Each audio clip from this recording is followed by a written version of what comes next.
Hi, how are you doing today? I just found this chocolate vegan rice cracker at the market today and it's so good.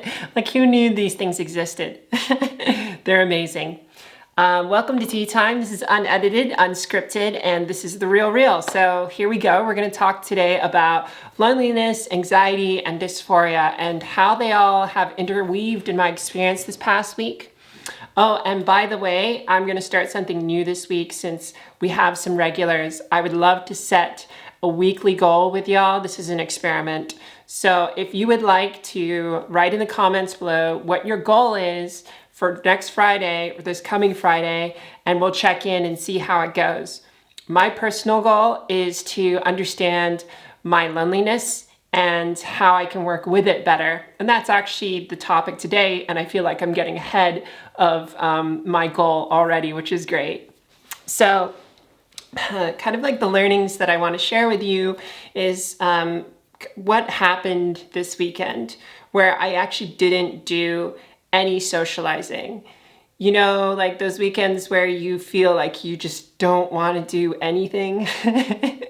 Yeah, that was my weekend, and I felt like I should reach out to someone or I should do something, and I just kept going, no, I don't want to do it. A friend even messaged me and said, hey, let's go out to the park. We're going to do this, and still just had to say no. It's good to say no. How are you with saying no? I feel like some people that I know have a hard time saying no. Not just to social outings, but like to, hey, could you help me out with this? I try to say no all the time.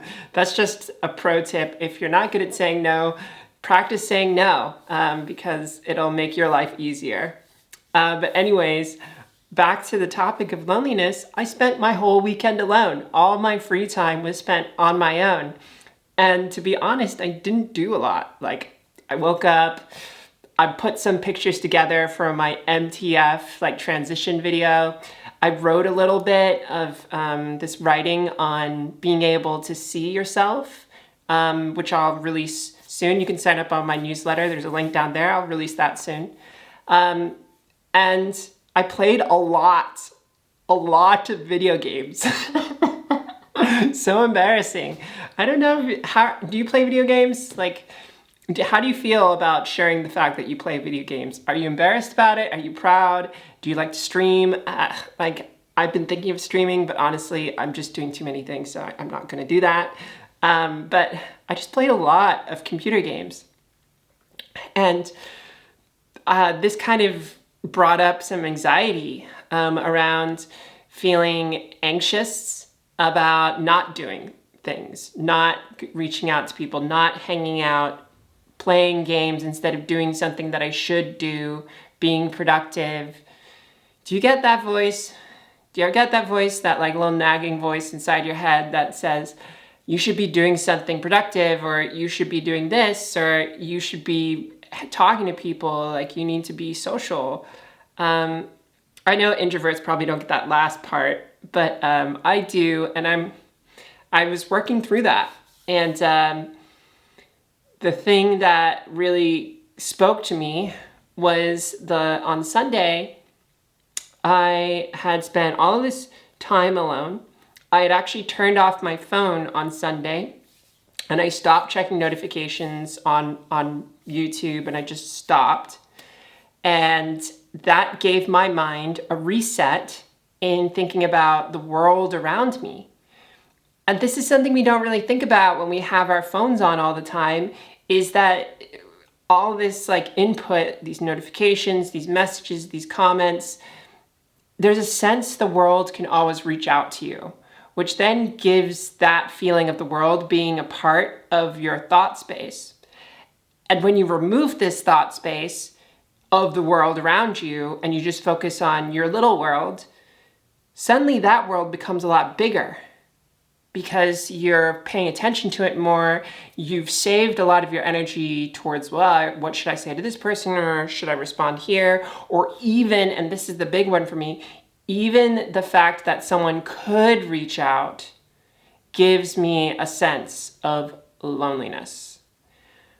Yeah, the idea that I could get a message, the idea that someone could reach out to me and they're not, can also make me feel lonely, because I'll feel like, well, why isn't someone wanting to participate with me?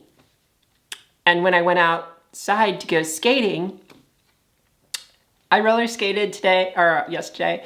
When I went roller skating, I suddenly saw people for the first time in 2 days, and I noticed an instinctual reaction to this, which is my social anxiety around feeling like I need to have people around me, or I should be hanging out with people. I don't know how many of you have social anxiety, but when you come out to a place where everyone's socializing and you're not, how do you feel? How do you feel? Like, do you feel like welcome? Do you feel like you're in? Do you feel unpopular?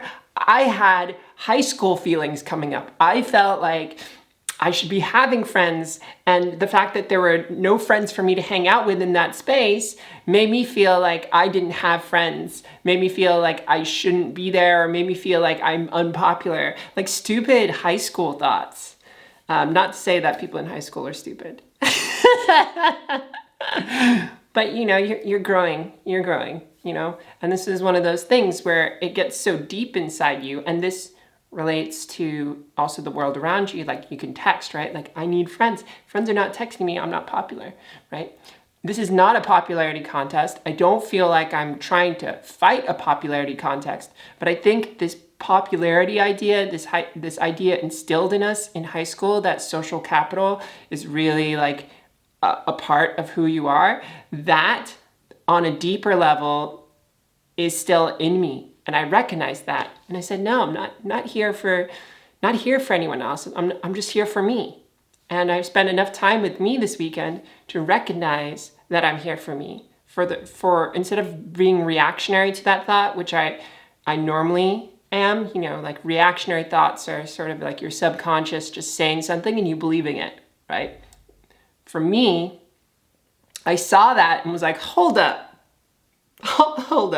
No. I'm here to skate, and this is my experience for me. And that was the turn and the lock for me to start understanding how to reinterpret my reality by seeing it from me and seeing my space as me time. And that leads into the next topic, which is dysphoria.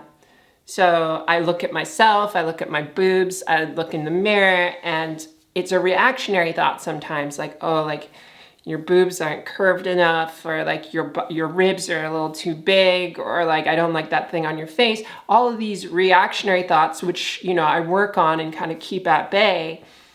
I saw it in a new light because that voice was an externalization of the social world on my body, that I had manufactured an external entity that represents society, and then was using that and applying it to myself. And so being alone and just being alone with myself, I had the space to say, you know what? I'm seeing this from my perspective instead of the social construct perspective. And I like my boobs today. They look great. Thank you. This has helped me work with my dysphoria, is being proactive and relabeling the reactionary or subconscious thoughts that you can get tied up into. Have you ever caught yourself thinking something where you're like, that was negative for no reason, I didn't really need to think that, and you were able to get out of that? And then how many times have you kind of fallen into that and then gotten stuck in that? And sometimes gets worse, right? Because you anticipate how bad it's going to be, or you start dwelling on the fact that that thought even came up. So this is all to say, like, if we can think about our relationship with ourselves and how we're hanging out with ourselves, rather than feeling like we're not hanging out with someone else or we're not doing something, that we can be a better partner for who we are. And I talk about this a lot in my self-partnership videos, and yes, they are coming. I just downloaded them and assembled them. Now I just need to put them in order, and I will be releasing that soon for y'all.